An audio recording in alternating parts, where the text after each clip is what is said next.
મર્યાદા પુરુષોત્તમ ભગવાન શ્રી રામના જન્મોત્સવ રામનવમી નિમિત્તે આજે વલસાડ શહેરમાં ભક્તિ અને ઉત્સાહનો અભૂતપૂર્વ સંગમ જોવા મળ્યો હતો.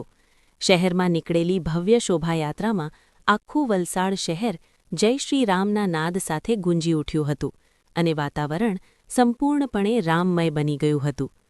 વલસાડના મુખ્ય માર્ગો પરથી પસાર થયેલી આ શોભાયાત્રામાં ભગવાન રામની આકર્ષક પાલખી અને વિવિધ ફ્લોટ્સ એટલે કે ઝાંખીઓ આકર્ષણનું કેન્દ્ર બન્યા હતા. પરંપરાગત વેશભૂષામાં સજ્જ ભક્તો, ડીજેના તાલે ગૂંજતા ભક્તિગીતો અને કેસરિયા ધ્વજ સાથે હજારોની સંખ્યામાં ઉમટી પડેલા રામ ભક્તોએ શહેરની શોભા વધારી હતી. શોભાયાત્રા જે માર્ગો પરથી પસાર થઈ ત્યાં ઠેર ઠેર પુષ્પવર્ષા કરવામાં આવી હતી. વલસાડના મુખ્ય 4 રસ્તાઓ અને પોળોને રોશની તેમજ ધજા પતાકાથી શણગારવામાં આવ્યા હતા.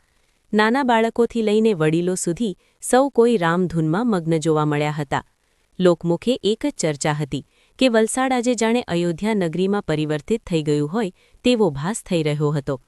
સ્થાનિક પોલીસ પ્રશાસન દ્વારા પણ ચુસ્ત બંદોબસ્ત ગોઠવવામાં આવ્યો હતો, જેથી શોભાયાત્રા શાંતિપૂર્ણ અને શિસ્તબદ્ધ રીતે સંપન્ન થઈ હતી. વિવિધ સેવાભાવી સંસ્થાઓ દ્વારા માર્ગમાં શરબત અને પાણીની વ્યવસ્થા કરવામાં આવી હતી.